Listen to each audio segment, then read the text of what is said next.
recorrido por lo que está pasando en el norte. Tarapacá, Antofagasta, Coquimbo son las regiones que crecen más en términos demográficos en nuestro país.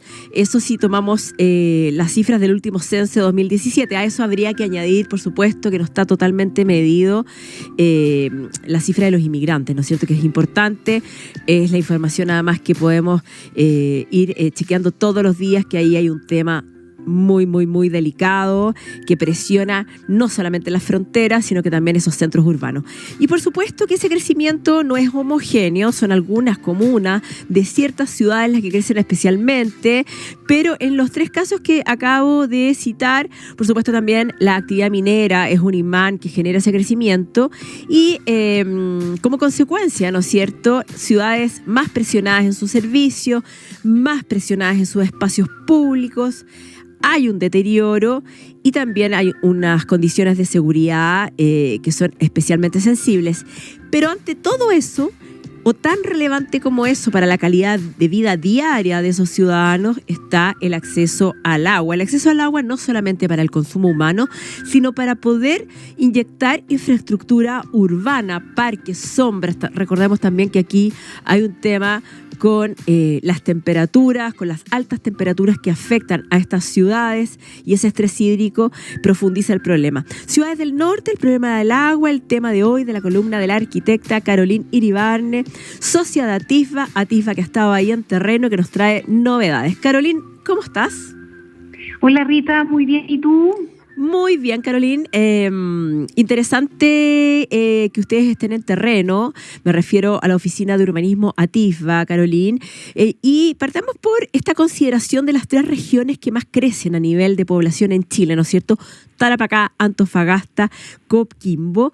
¿Cuáles son, podríamos decir, las principales problemáticas que están atravesando las ciudades de estas regiones? Bueno, primero decir, Rita, que hay que crecen por razones distintas. En Atisba hemos visto que Tarapacá, Antofagasta, se expanden por un flujo migratorio enorme, con mucha vulnerabilidad, que se instala en campamentos de gran tamaño, ¿no es cierto? En Coquimbo tenemos un crecimiento más formal, debido que hay un atractivo, que tiene la conurbación de La Serena Coquimbo, por lo que tú decías inicialmente, por el tema minero del Norte Grande, por ciudades también como Valle, que son parte de su hinterland, como se dice en economía urbana.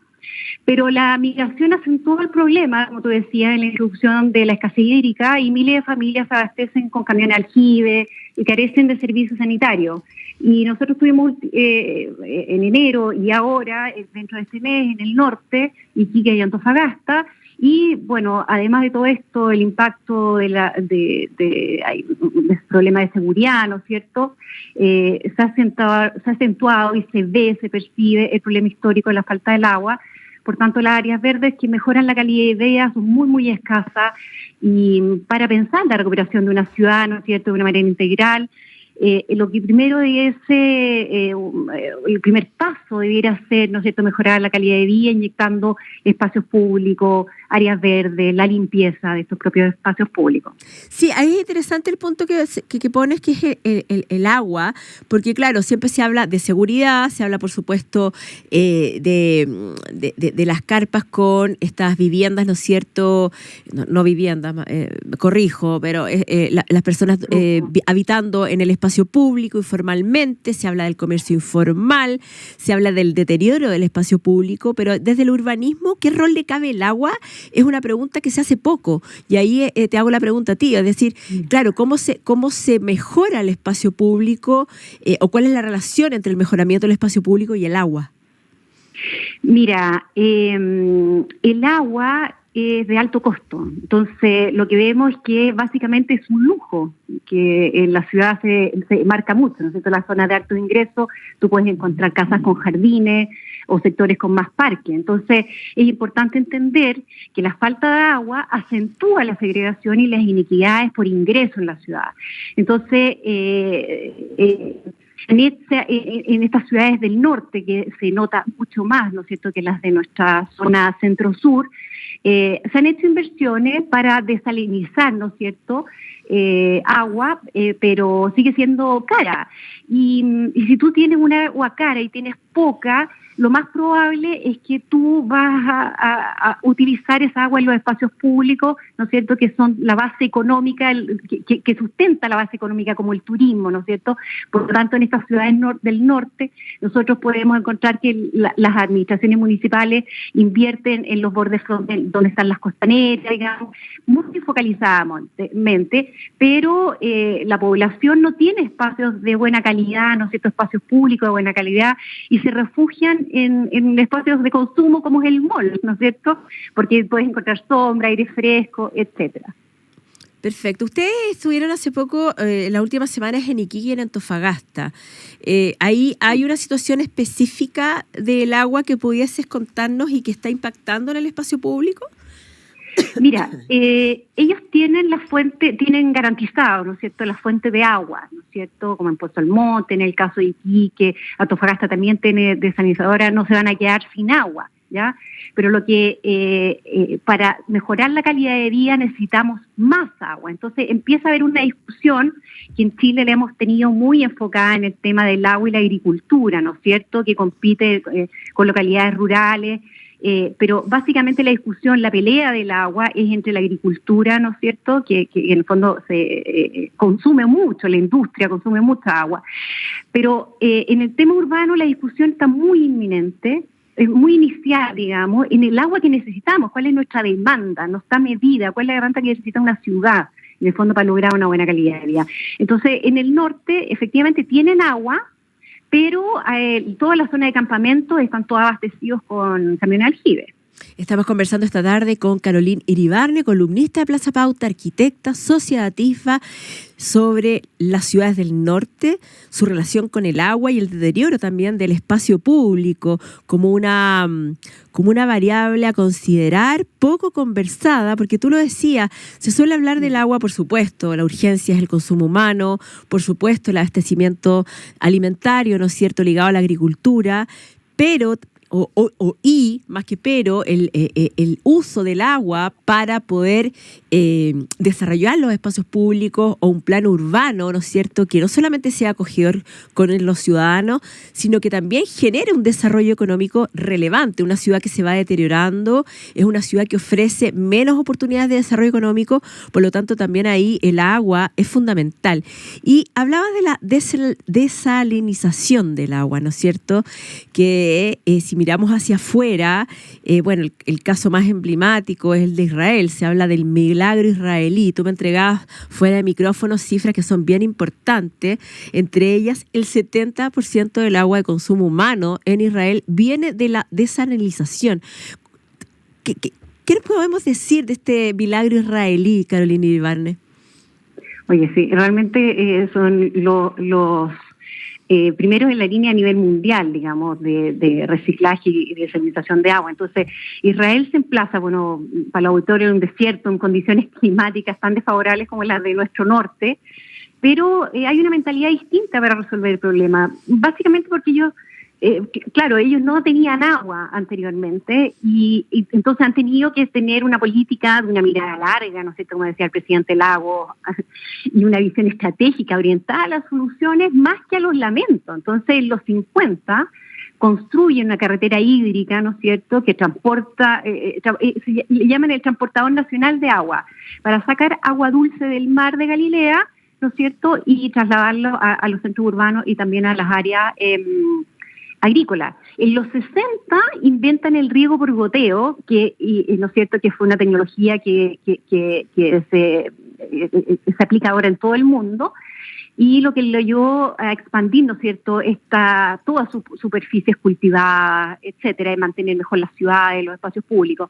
Y en los 80, cuando se dieron cuenta que la reserva de mar de Galilea se iba a terminar en 50 años más, decidieron aprovechar el agua del Mediterráneo y construyeron 5 megaplantas desalinizadoras que bajaron el consumo, controlaron mucho el consumo que, ¿no es cierto?, que está produciendo en el mar de Galilea. Entonces, hoy el 70%, como tú decías, del agua que se bebe, se toma, viene del mar, y la meta es llegar al 100% en 20 años más.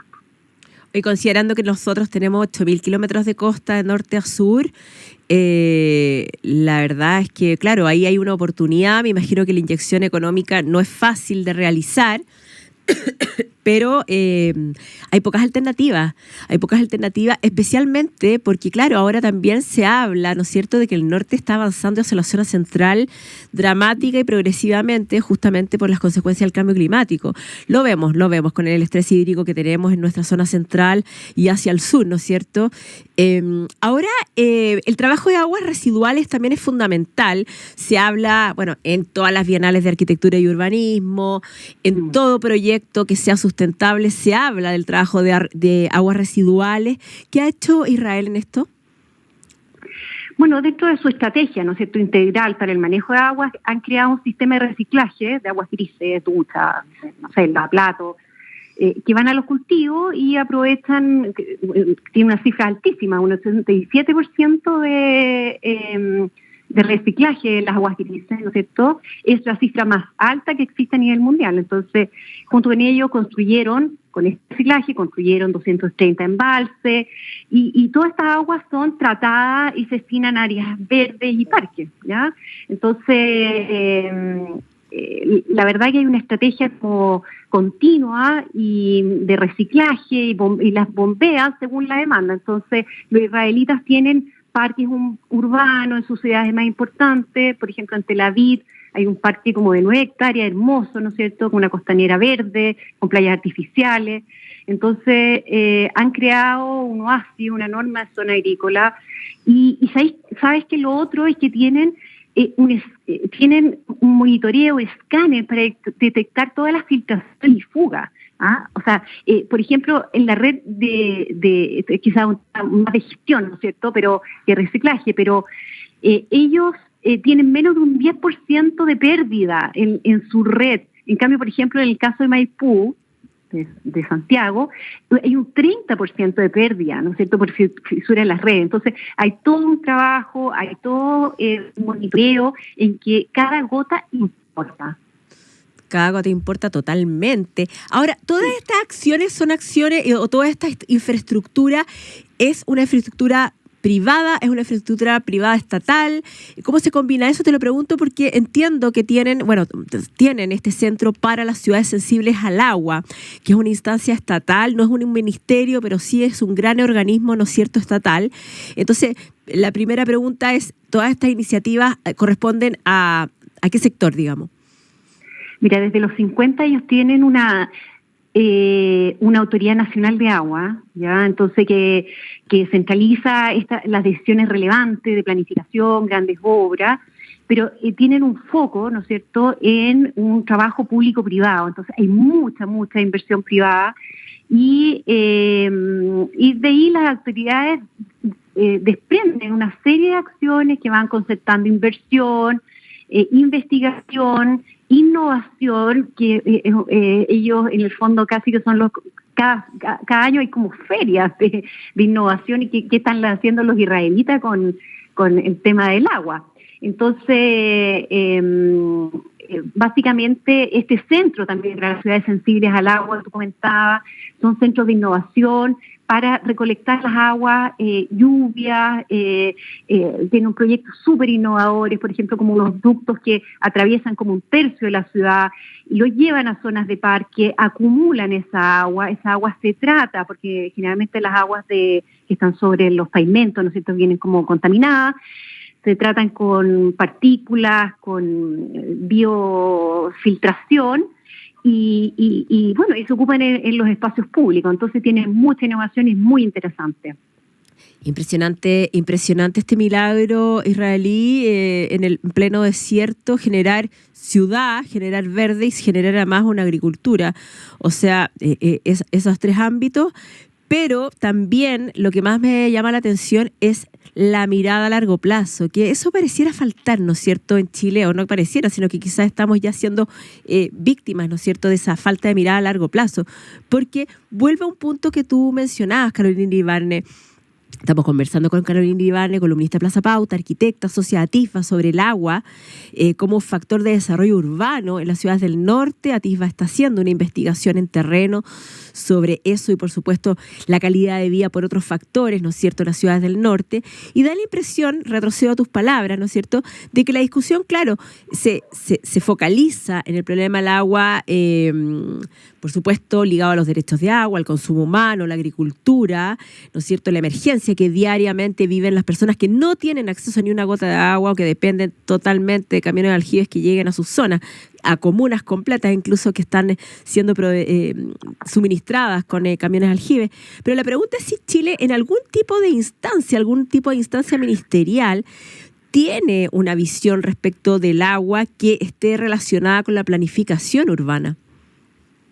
Yo lo desconozco. Sé que hay centros regionales, como en Antofagasta, que están preocupados como de la innovación, pero generalmente van destinados a abastecer a la agricultura y a solucionar problemas, proyectos asociados a la agricultura, más que al espacio público. Eso yo completamente creo que estamos muy atrasados en la discusión, básicamente porque la pelea se ha centrado en los derechos de explotación del agua, pero no en la forma en que generamos más volumen de agua, que es lo que necesitamos, y nosotros en Chile tenemos. Entonces,